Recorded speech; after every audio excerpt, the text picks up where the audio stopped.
his routes and getting those extra yards. Does that give you a little bit of an enjoyment to see him kind of trusting people out there? It's funny to hear a female talk about routes. It's funny.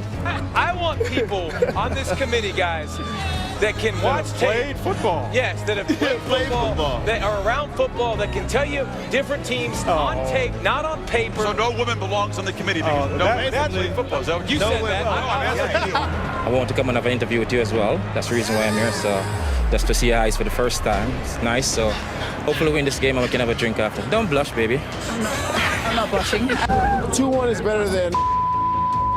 Hey. You're actually filming this? Well, because you know what? I'm sick of this. I get this every single day, 10 times a day by rude guys like you. I'm sick of it. Several current and former ESPN employees have alleged sexism at the worldwide leader. one Atlanta sports radio talk show host, Mike Bell, tweeted, "You guys are telling me there isn't a more qualified baseball player ESPN can use than a softball player? Give me a break." Hopefully this skank Julie DeCaro is Bill Cosby's next victim. That would be classic. I don't know what to say to that. Why bring up your own rape in the story? Is it your way of firing back at critics who said you can't get any?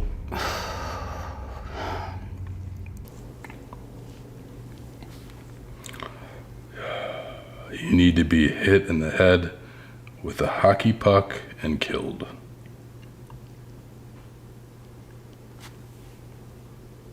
That's it.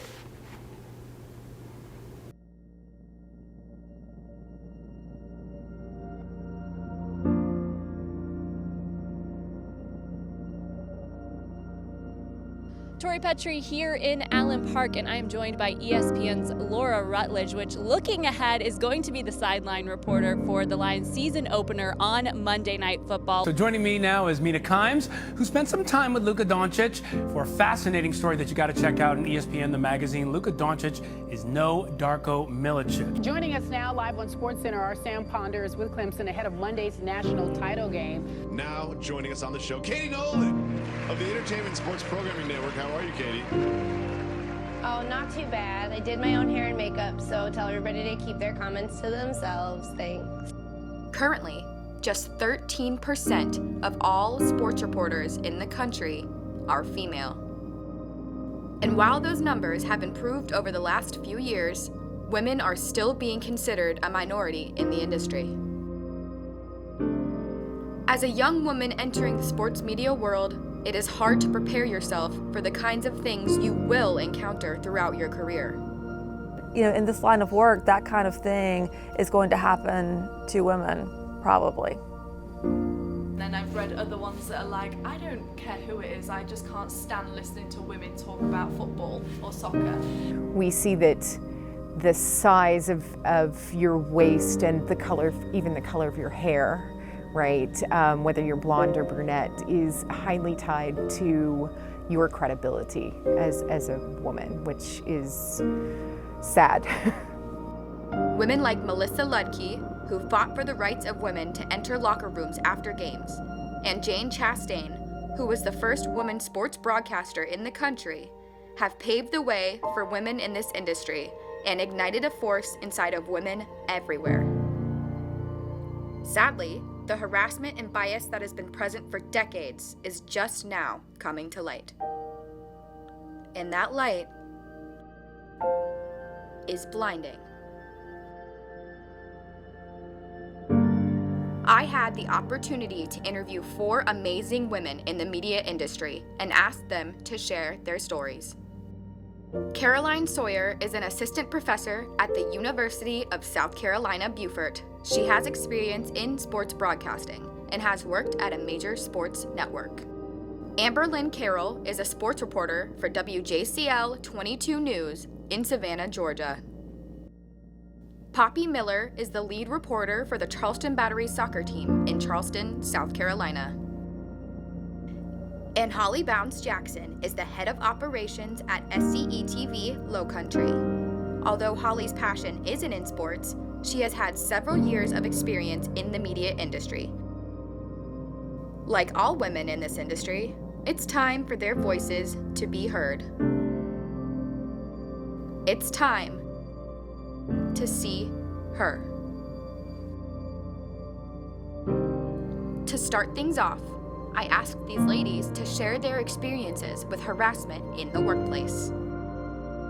So there's several different times, but I think the most specific one that is relevant to what you're interested in is I was working as a contract producer for a major network, and I was producing a sports show, and the executive producer said to me, you know, you're really smart in sports and you know a lot. You really would be good in front of the camera, but you need to lose about 20 or 30 pounds. So I was actually at a group setting with several different men, probably about 10 to 20 different men. And, you know, it was almost like I was not there. Their words and the different things they told me to change about myself, and the different actions that they took, what would be the right word? The different advancements that they placed towards me in that setting, and no one said anything. It was just kind of accepted. You know, the kind of lingo was, if you want to be in this business, this is what you've got to put up with, and we're the only way to get to the top. A lot of mine comes from online, so it's normally after you've done a broadcast, or if I host a trivia show, so a lot of the time people are taking screenshots and maybe they don't like what you're wearing. There's always somebody that's going to hate what you have on, and it's tricky because it's normally the people that don't like what you're wearing then that will go online and post something. One memory that definitely sticks out to me is I was wearing a big white caped blazer for the trivia show, and I went on Twitter after, and there was a comparison of me next to a Star Wars character that was who wore it better. So I think sometimes, luckily, mine has just been, I take it with a light heart, pinch of salt. So I was young, probably only 2 years out of college, and we had an IT person who always seemed to want to talk to me about whatever technical issue when I was in an edit bay, an edit suite, or whatever you would call it. And it was a real small room that really is made for only one person, but he would fit himself in there, close the door, and would talk about whatever problem this was. But what really is the big part of this is whatever problem needed to be fixed, he always wanted to walk me through it, and he'd say, okay, you put your hand on my hand, whenever he would put his hand on the mouse with the computer. And this happened over and over and over. And you know, part of what irritates me about this is that I didn't say no. It was just, I don't know if it was that I was young, if that I was scared or what, but I never said no. Next, I asked them how this harassment made them feel. It would make any person feel, you know, that their body is their primary source of their power. I think for me, I spent a lot more, you know, I was an athlete. I was never a small athlete. I was always more muscular and larger than other female athletes in my area. But for me, I spent a lot of time on my brain and on my ability to do things. And so I highly valued that, which it was hard to hear it being diminished like that. You know, I left and I felt very defeated because I was so young. I was only 21, 22, just starting out, and I was gung-ho. I knew my stuff. You know, I studied day and night. I would take magazines to the gym. I would, you know, listen to ESPN, different radio stations. I would do my homework, and thinking that all that counted when I showed up at the end of the day, and it didn't. You know, it was basically, in their words, the advancements that I made with myself and my image, and I was nothing about my brains. That was really hard for me to accept, and I didn't accept it. You know, I've never have accepted that. You know, it's difficult because I think sometimes, like the blazer comment, you can laugh at that and say, that's funny, I did actually quite look like the Star Wars character, so I think you have to give them props for creativity, but then other times it can be hurtful. This year I've taken on a new role of doing play-by-play commentary, and it's hard because you know you shouldn't really look, but you have to read the negative with the positive. Another thing is just getting used to people maybe just necessarily not personal, but just them accepting that women are talking about sports now. Since I've been doing play-by-play, every week there'll be some comments on maybe Instagram or Twitter, and some of them may be directed at me, and then I've read other ones that are like, I don't care who it is, I just can't stand listening to women talk about football or soccer. So I think sometimes that, even though it's still hurtful, it's not as personal and it's not such a personal attack. It made me feel like he was in control and that I was supposed to do what he said. He was older, he was superior as far as, you know, the chain goes at work, and I felt like I was supposed to do what he said. After sharing their stories with me, I asked them how being a woman has affected their career as a whole. Well, I think that's one of the, I mean, my story in particular is one of the issues, right? So, like, weight was a big centric to that part of my career, in that I could never, maybe never is a wrong word, it was highly unlikely that I would be in front of the camera. Luckily, that was not my dream. I did not want to be in front of the camera. I enjoy being behind the camera and things like that. I still think, though, we see that the size of your waist and the color, even the color of your hair, right, whether you're blonde or brunette, is highly tied to your credibility as a woman.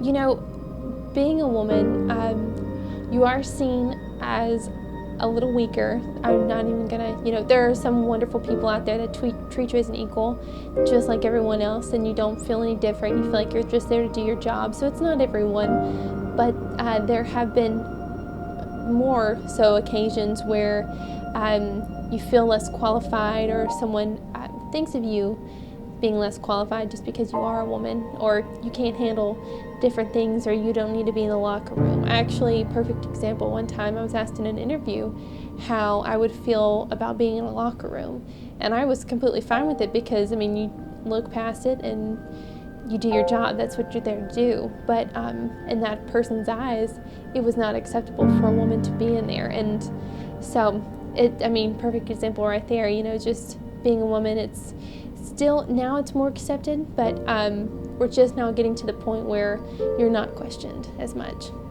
I feel happy with my career choice. You know, whenever it comes to this topic, though, it can be kind of confusing because this is a visual medium. So a lot of times, especially as women, you may have a male boss talking to you about how you look or about what you should wear. I had a boss bring me into his office, made me drive, I was in a bureau, I had to drive an hour in, have a closed door conversation with him, and he said, "You look too much like a mom going to a PTA meeting."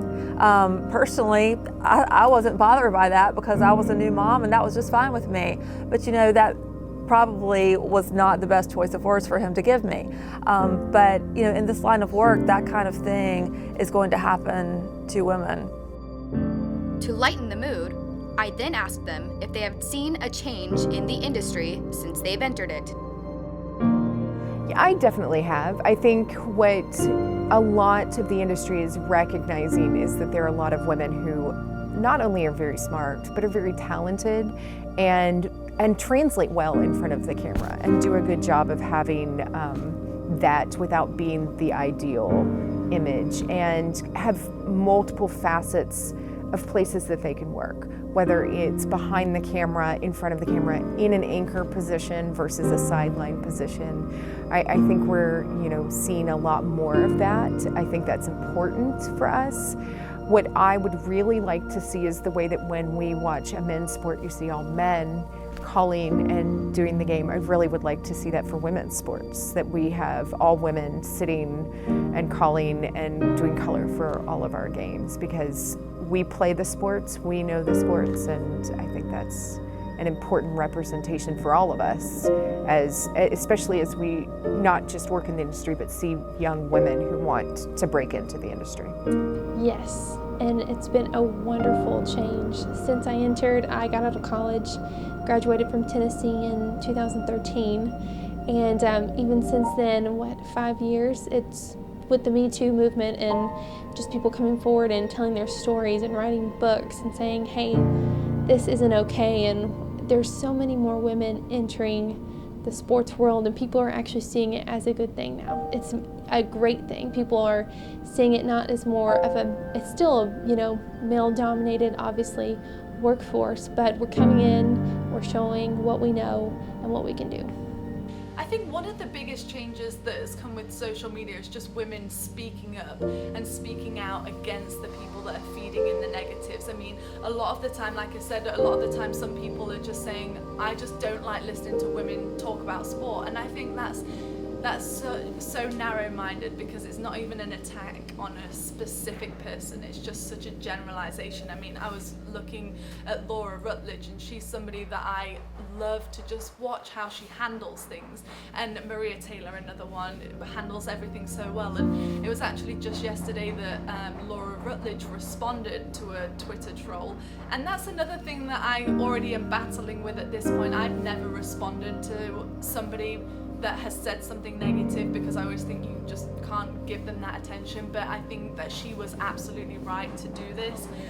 Yeah, so somebody tweeted her and said, who is this guy Larry Rutledge? Has he ever watched football? And she replied saying, Larry has probably watched more football than you have ever had in your entire life. I don't mind you attacking me, but I sure hope that you're not giving your daughter that same kind of critique. Definitely. People are a lot more careful about what they say and what they do. I remember, again, my first commercial station that I worked for, there was a mandatory sexual harassment video that everyone had to view before they started the job. And it was a joke. People joked about it. Oh, did you go watch the video? And even in the training video, all of the training scenarios were about things that would make you laugh. It wasn't serious in nature at all. I don't think that would fly today. And finally, I asked Caroline, Amberlynn, and Poppy why they chose a career in sports. I love sports. It is just something I've always loved. I grew up playing multiple sports. So in high school, I was a 5-sport athlete. I lettered 6 times. I was ranked in golf in the state of Texas. I just love sports so much. When I was even younger than that, I, through Girl Scouts, did a special wider off with sports. And I think sports, as we've seen historically, has been a place where we can break down some of these barriers, right? Where we see the color line being crossed before it was anywhere else, where we see, it's kind of like the great equalizer. When I was 15, we had our own high school, I guess it would be, our own high school TV station. And no one wanted to do sports. That was the only subject no one wanted to do. And the guys, they all wanted to do the entertainment aspect or just the different silly things that we did. And so me and my friend Matt, he was a camera guy. I was like, you know what, Matt, let's go do some sports. I love sports. And from that moment on, I knew it was just this instantaneous thing. This is what I want to do. And I've always known that I want to do it. I've grown up a huge football fan. I've been going to watch Nottingham Forest with my dad ever since I can remember. Came to the States to play soccer in college, and I was lucky because I knew that I wanted to do broadcasting. And so really my time in college was just trying to get as much experience as I could, but I think nothing that you can really learn until you get into the real your first job, say, is just how difficult and competitive it is. There's so many great women in sports. There's not that many roles, especially within soccer. So I was really lucky when I got my first job here at the Charleston Battery. Absolutely love it, and it's just a dream come true for me to be able to talk about football every day. This video was produced for educational use only.